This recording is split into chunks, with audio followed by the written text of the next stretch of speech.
Hey, Randy, good morning. Good morning, Phil. I really appreciate you chatting last week and talking about the context of the conference and our first sort of unconference topic, which we discussed mindfulness. And now we're Yes. going to talk about presence Yes. and what presence is, perhaps what presence isn't, how to get into that mindset. So I mentioned to you in an email after our last conversation that the thing that takes me out of being present and being mindful is instead of just actively listening, I immediately start to think about the implications, ramifications, stresses that comes with new information. hmm And that must not be being present. It must be something else. So give me a best case scenario and tell me why it might be hard. Like make it really easy for me. Um, it is hard, and that's the first thing to acknowledge, that it is hard, Hmm. and It's hard in part because we are married to distraction. That's something that I mentioned last time in passing, and there have been quite a few studies about it recently that talk about how we're in a state of semi-attentiveness all the time. And there was a horrifying study that came out. I forget whether it was Google or Android or Harvard or somebody, but it said something like we now touch our phone like over 2,000 times a day, and so Oh, we're easily. constantly Yeah. waiting for the next interruption, the next text, the next phone call. And so my ability to be right here with you and be fully present is constrained by my, okay, I'm looking around, like, is my phone gonna ring? What's going on? Am I gonna tend to sneak off and look at my email while you're talking to me? Hmm. Am I thinking about, did I pay the bills? Whatever. So it is a real challenge. And I keep a file of quotes that I've run across that I find are interesting or meaningful to me. And there's the French philosopher Simone Weil says that attention is the rarest and purest form of generosity.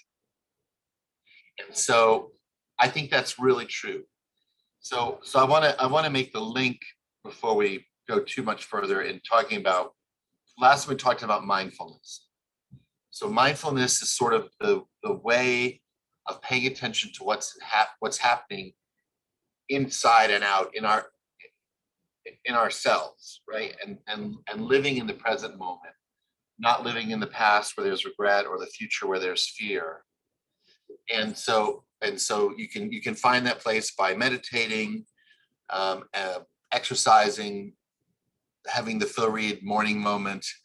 Um, these are ways that you get yourself ready to respond to life's challenges in a really healthy way, right?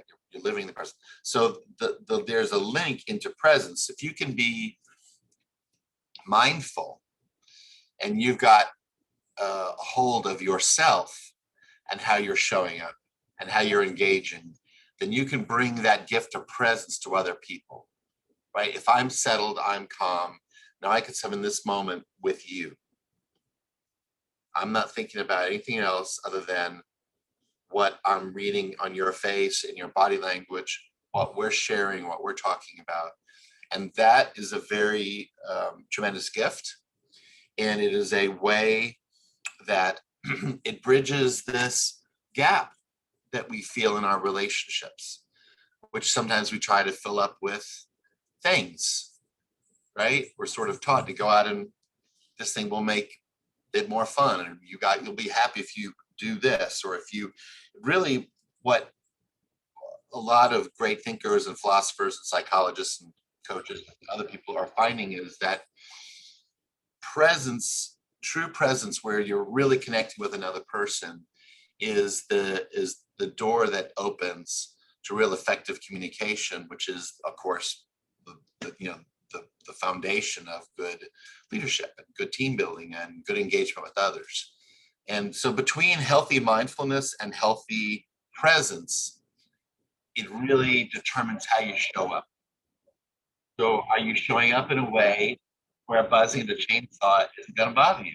It's not going to knock you off your focus, right? Because I'm relaxed, I'm calm, I'm here for Phil and my time with our listeners. And so the buzzsaw is just one more impact of the environment that I'm in this moment. So, you know, dropping your agenda and listening with an open mind is a critical part of presence, and just being with the other person, not like loading up with questions or preconceptions about where they are or what they're going to ask you. Not trying to, you know, outsmart them. It's really just trying to take and observe where they are and meet them where they are. And it's a tremendous gift. The constant information resulting in the constant sort of threat assessment of like, I finally said, can I do anything about all of this stuff? I mean, really, is it just, do we feel happier trying to evoke change on something that's way, way out there and ephemeral, as opposed to just sitting down and having a chat with the guys who are working on this cottage, just kind of listening. So I'm dialing out of Twitter, and I might check in, but the nice thing is it's kind of like watching the news 3 days later. You get the same information, but there isn't this false sense of urgency that I have to get up and do something about something because I can't impact it. So I find I don't know what the right balance is in order, when you talk about being present and being actively listening, like how do you, if you're going to turn that stuff off, do you turn it off to do nothing, or do you turn it on to do something else that's more deliberate and ultimately more determining and satisfying as a leader, or just as a person, just to turn that noise, the distractions off? Like, what do you replace with it, and how often do you engage in social media? So the coach in me would love to like let you answer your own question, because the way you unpacked that was very thoughtful. But since you're supposed to be interviewing me, I'll refrain from guerrilla coaching and interviewing you. I think the answer is that when we make space for things that are important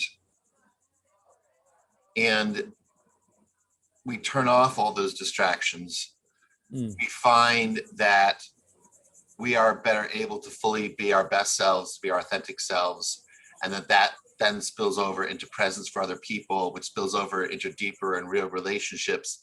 And ultimately, that's what satisfies. And that sounds very simple, but I think that's true.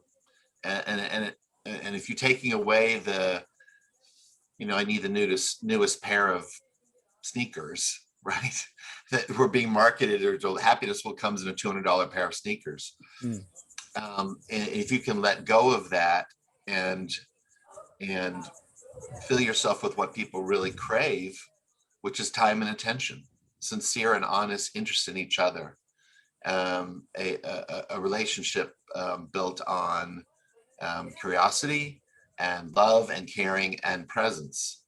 And when we show up that way and we're fully ourselves, right, and we're bringing our head and our heart and our gut, people respond to that and they resonate with that. And that kind of presence establishes the bona fides of a leader, and gives them the authority, I guess is one word, although it's not a word I love, but it gives them the legitimacy. That's the word I want. Gives them the legitimacy to lead, right? I think that's at least part of the answer. It's a complex area, and it like I said, it's mixed in presence, awareness, mindfulness, all are related. I think of more, again, the mindfulness is the internal settling of self, and then the presence is the external settling of self in many ways. But without it, you can't get very far, and people are aware that you're not really dialed in with them, that you're not really giving them your best and your fullest self. And then they start to think, well, what am I doing wrong? Or what am I missing? Or how do I turn this person on? Or then you just give up and you're into things that are trivial, right? You just say, oh, well, how about the weather? You go to a safe ground rather than a deep and meaningful ground. It sounds like presence is more deliberate, and it's kind of an antithesis of being reactionary, of just